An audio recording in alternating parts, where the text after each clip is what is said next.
Ladies and gentlemen, good evening. If there was a Nobel Prize for bullying and picking fights with everyone and being completely hypocritical, Donald Trump would have certainly won at least 4-5 Nobel Peace Prizes by now. The US President will wake up late tonight, India time, take to Truth Social and possibly announce additional tariffs on India. He had given a 24-hour deadline to India to stop buying Russian oil. So, for all you know, we could have 100% tariffs slapped on us by the end of the day today, 1 a.m. in the morning or 2 a.m. in the morning. Now, ladies and gentlemen, India has called out Donald Trump's hypocrisy publicly and essentially told him to go take a hike. But one of Mr. Trump's biggest strengths is that he is shameless. Today, when he was asked by an Indian reporter how it was okay for the US to buy uranium and chemicals and fertilizers from Russia, but it was not okay for India to buy cheap Russian oil, his answer was baffling. Listening. Thank you, Mr. President. Thank you. India says that the US imports Russian uranium, chemicals, fertilizers, while criticizing their energy imports. Your response to that, sir? I don't know anything about it. I'd have to check, but we'll get back to you on that. I don't know anything about it. I'd have to check, but we'll get back to you on that. I don't know anything about it. I'd have to check, but we'll get back to you on that.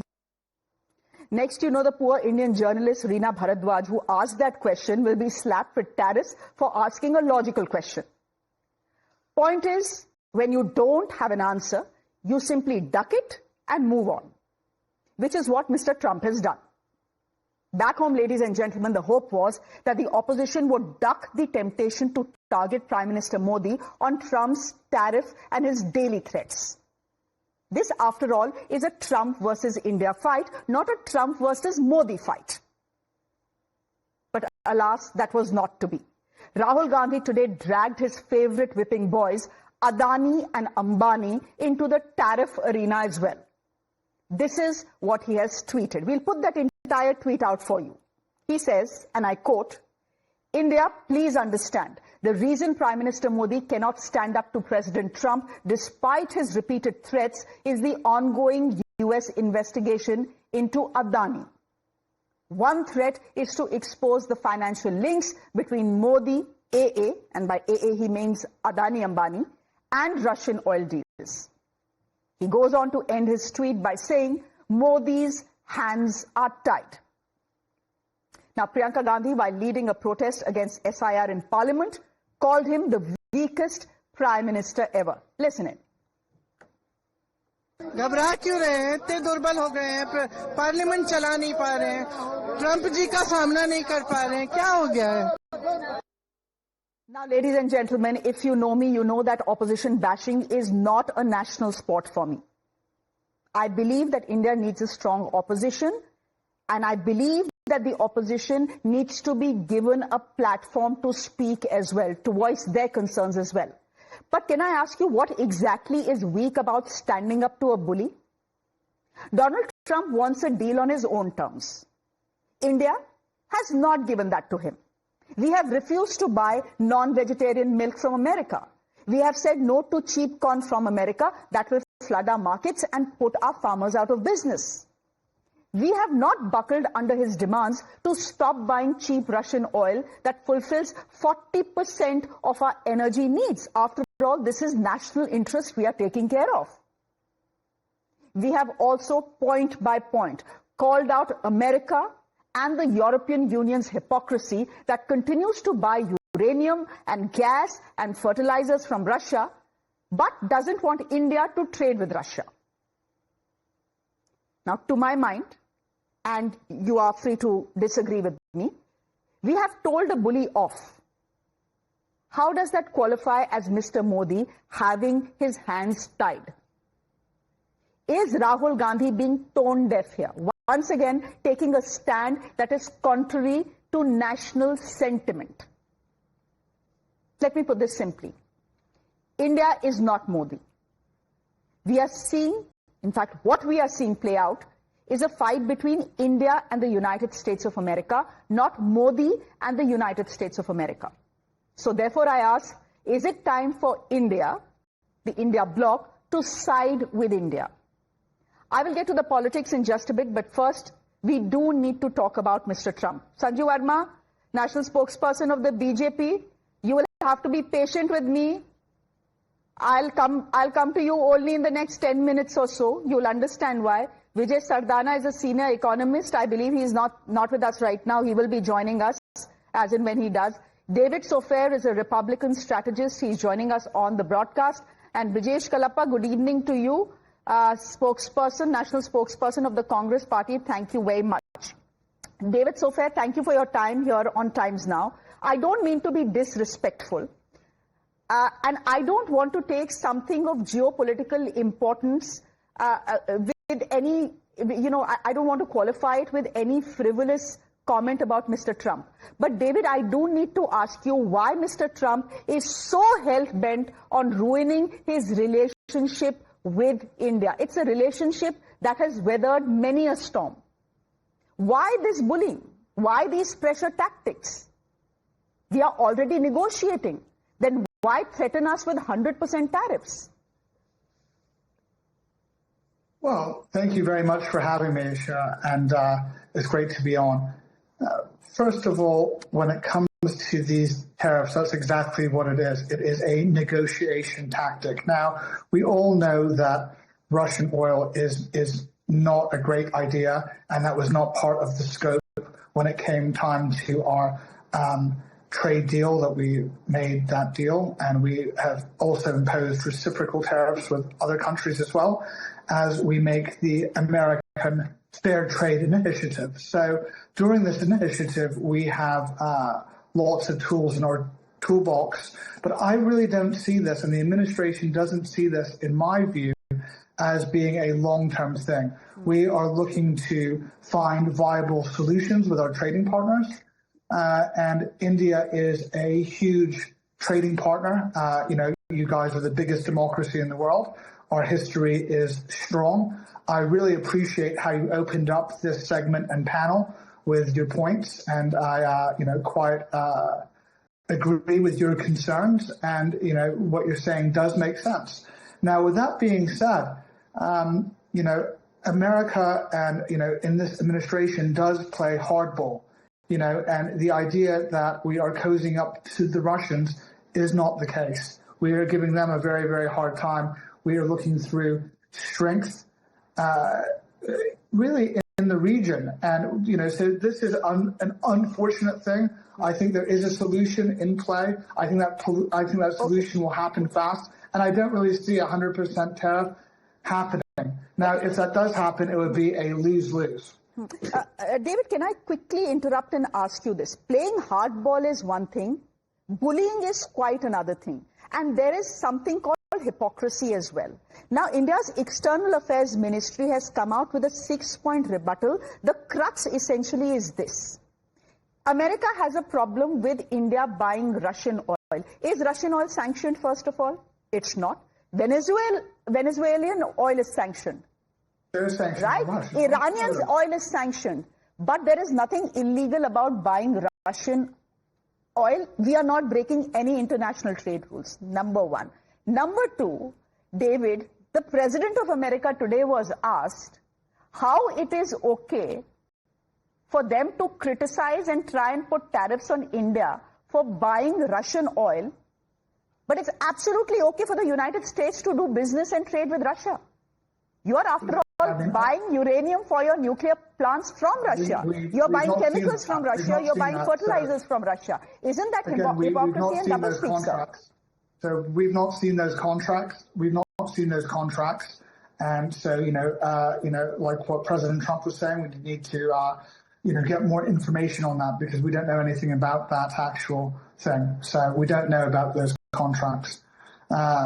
That's for sure. But what I will say is that, our friends, the Europeans in the EU, are doing a lot of double dealing when it comes to Russian oil, and when it comes to not paying our good friends, the Ukrainians. So that is a separate matter, of course. But, Russian oil, everybody loses. Who wins out of there is China and Russia.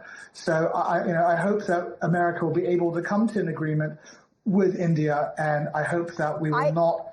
I hope so too, because we were amongst the first movers. Sanju Verma just coming here. India was amongst the first movers. We were the first ones to come to the table and say, okay, let's get a trade deal going. You have some concerns. Let's try and sit and address them together. You have frozen whatever sanctions you had on China, which is the largest buyer of Russian oil, but Mr. Trump wants to impose additional tariffs on us. Well, Shreya, as you can see, I've been very patient. And, now let me come in with a very pointed rebuttal. Though I think through your pointed questions, you've exposed the hypocrisy of the United States of America. My limited point is this. The US has had comprehensive sanctions against Iran since 1979. And guess what? US did trade worth $1.5 billion last year with Iran exporting agriculture related products and medical devices. The US has had comprehensive sanctions against Venezuela since 2006. And guess what? The US did $11 billion worth of trade with Venezuela last year, exporting plastics and soybean oil and gasoline to Venezuela. But more importantly, I was shocked to find this out, Shreya, while doing homework for your show. The United States of America has had sanctions against North Korea since 1950. And you will be surprised to know, while the US has a bilateral trade to the tune of $240 billion with South Korea, which it did last year, it also did $24 billion worth of trade with North Korea. But the most important point is this. We are all aware, anyone who has an IQ of more than 50 knows that the US and Vietnam have no love lost for each other. Now, while the US does trade worth $700 billion with China, and China and Vietnam are at loggerheads with each other, the US also last year did $110 billion worth of trade with Vietnam. So the US can tango with China and with Vietnam. The US can tango with Iran and with Venezuela despite sanctions. And most importantly, my final point, these are the US companies which operate in Russia. Pepsi, Mars, Cargill, Procter & Gamble, Philip Morris, Coca-Cola, Subway, TGI Fridays, Tom Ford, Zimmer, Tupperware, Stryker, ExxonMobil, Chevron, and ConocoPhillips. So I would like to ask the Trump dispensation, if Chevron can function in Russia, if one of the biggest American companies, ExxonMobil, can continue to work in Russia, if ConocoPhillips can continue to operate in Russia, Procter & Gamble can operate, then why on earth can India not trade with Russia? David? And this is hypocrisy at its worst. David? First of all, I appreciate some of your statements, but I found the first part of it very misleading and unfounded. So we'd have to check those sources and those contracts. So I don't know where you've found a lot of that information in regards to Venezuela and Iran. Now, with that being said, moving forward, I don't see this as a long-term play. I see this as getting cleaned up fast. So, the last country India needs to be in loggerheads with is the U.S., okay? We didn't start this fight, David. Well, we came to the table first. At the end of the day, if tariffs are so bad, you kind of did. Because at the end of the day, we didn't have any tariffs against you, our good friends, the Indians. So if tariffs are so bad, why did you have so many with the United States of America? So this is the American Fair Trade Initiative that is strengthening our country. And it's How is it fair? Look at your partners and your best friend, the European Union, who keeps sanctioning India for buying oil from Russia. Who is the number one buyer of Russian gas? The EU. Not America. The EU, number one buyer of Russian gas. Right? Germany, obviously. European Union's trade with Russia far exceeds India's trade with Russia.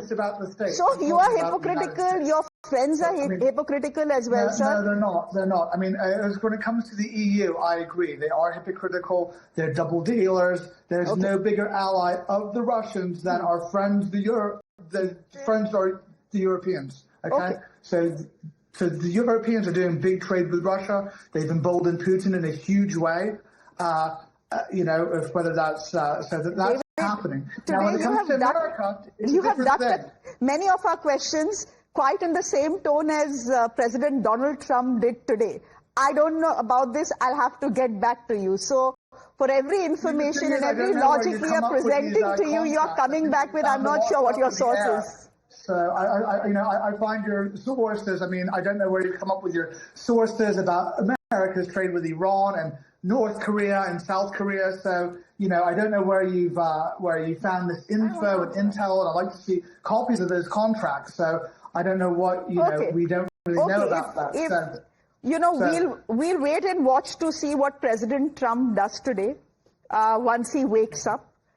We'll just have to wait and watch. You are saying that 100% tariff is not coming. Maybe 100% tariff is not coming. But honestly, any additional tariff at this point of time will not be viewed very kindly by India, given the fact that we are still negotiating with the Americans. On the 25th of August, a team is actually coming down to India from the United States to take this negotiation forward. Now, my point is, and the doublespeak here also is, and this is something that Nikki Haley has pointed out as well, she's your friend. She's pointed it out. Why are you antagonizing a friend like India and giving China the benefit of doubt? For China, you have paused the sanctions because you're negotiating with them. India is negotiating with you too. Why not pause the sanctions and say, okay, let's give it 3 months and see where this goes? Anyhow. That's exactly what it is. It's a negotiation. So I agree with you. It is a negotiation. The negotiations are ongoing. They've put out some big numbers and some big counters, and we'll have to see how it closes. Okay. So hopefully a amicable deal can be reached, and that's what we're striving for. So let's see how it unfolds. So right now what we are seeing is not just bargaining tactics, also arm twisting tactics. Brijesh Kalapa, I'm just going to shift. Okay. Let me just quickly now shift my focus to domestic politics that has ensued this morning. Brijesh Kalapa, I think we all see what President Donald Trump and America is trying to do, right? They are trying to get the best deal out of India. Maybe they are doing it in their national interest.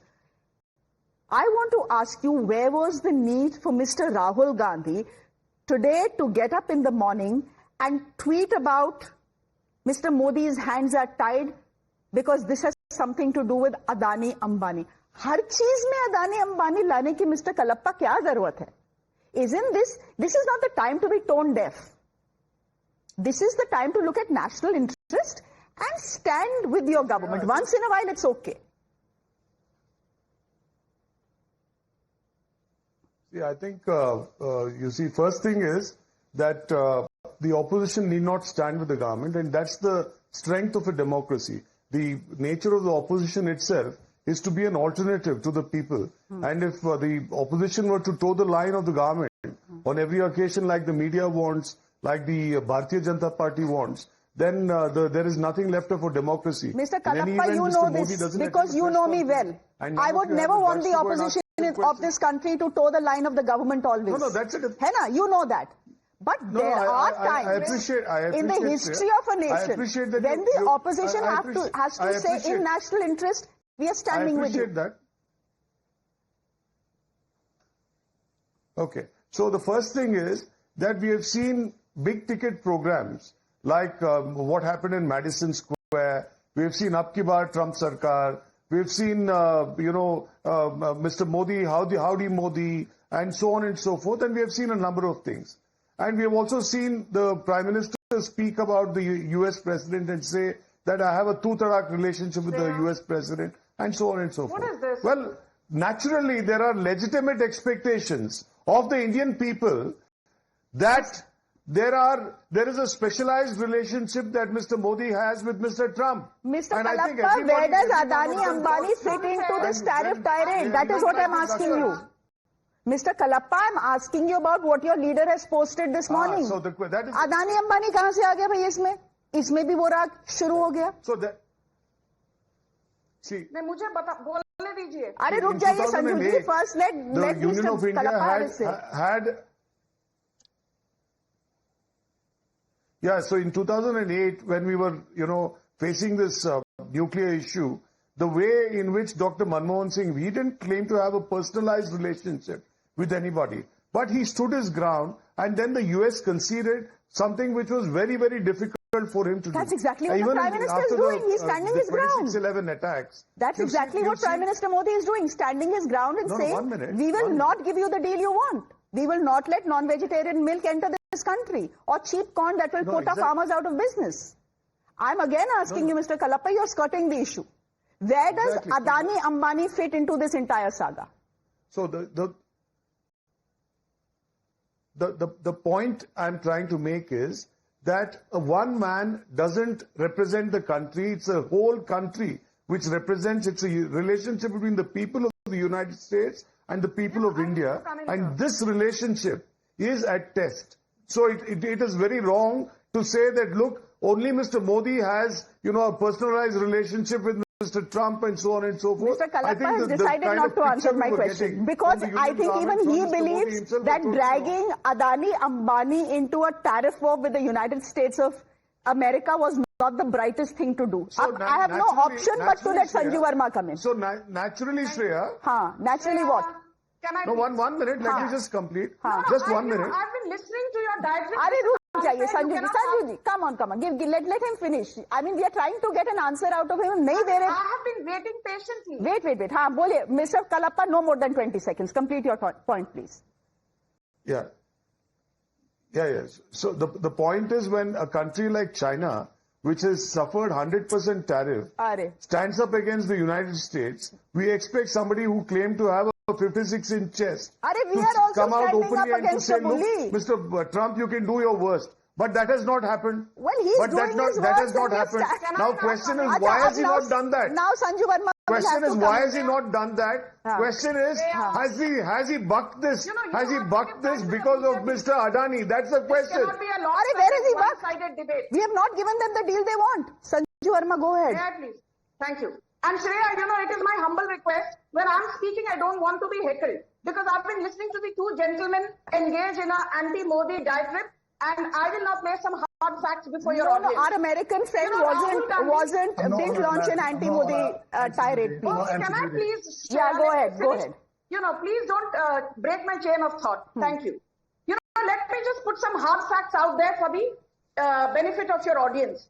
First and foremost, Rahul Gandhi saying that, because of, Narendra Modi's supposed links with Adani, his hands are tied and he cannot speak out against Trump. Let me say one thing to Rahul Gandhi. For the nth time, Adani's commodity trading business started in 1988 when Congress was in power in both Gujarat and at the center. Adani Enterprises, the flagship company, started in 1993 when Congress was in power in the center. 5 of the top 7 listed Adani companies started their IPOs and business when Congress was in power, so much so that Adani got approval for SEZ in 2006 when Congress was in power, getting land at the rate of 10 rupees per square meter. You heard that right. 10 rupees per square meter. But I just want to focus on the moot point. Do you remember, Shreya, since the last 18 months, what did Rahul Gandhi peddle repeatedly? He peddled a trashy report by a much discredited Hindenburg, owned by an equally discredited short seller called Nathan Anderson. And today Nathan Anderson has shut down Hindenburg because he is being probed by the Serious Fraud Investigation Office of the US. He is being probed by the SEC.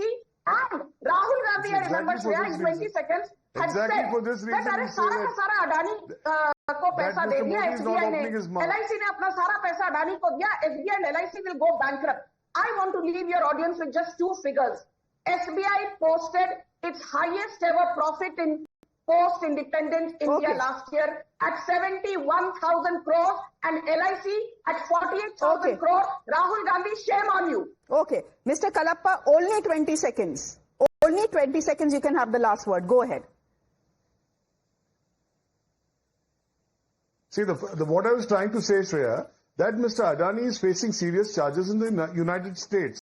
So if the basic contention that Mr. Modi and Mr. Adani are connected, so naturally Mr. Modi is not taking a very strong stand against Mr. Trump. He needs to call Mr. Trump Trump's bluff and he needs to make it personal. Why is he not doing that? But there is a Mr. Trump who has said 30 times over that he's the one who brought about a ceasefire. Why does Mr. Modi not challenge that issue? 20 times Why? it has been challenged. For this reason, but if you don't want to listen, what can one do? There is some kind of a connection between Sir, Mr. Adani I'm not a and Mr. spokesperson Modi. for the BJP. Sanju Verma is a very good spokesperson, but my limited point is 20 times that claim has been reported. If you don't want to hear it or register it, what can anyone do? And many people will say the very fact that we don't have a deal means not by we have Mr. not Modi. buckled.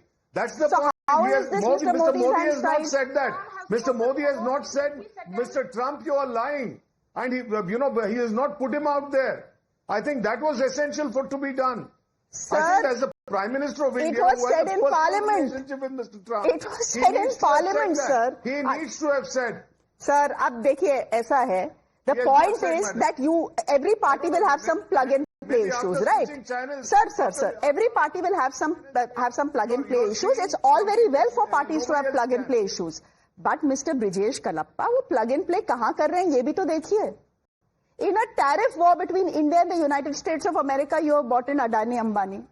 Who will take you seriously? Anyway, we'll leave it to our viewers to decide. They are very intelligent, they are very smart, they are very articulate, they've heard all points of view. Sorry, Mr. Sardana, too late. You joined us at the end of the show. Thank you, we are wrapping the show. Good evening and goodbye. Sanju Verma, thank you very much. Vijayji, thank you for joining us. David Sofek, good to have you on the show. Thank you very much for your time. And Brijesh Kalappa, thank you. Good to have you on the show. Bye-bye. On that note, ladies and gentlemen, a break. Let's news on the other side. Do stay with us.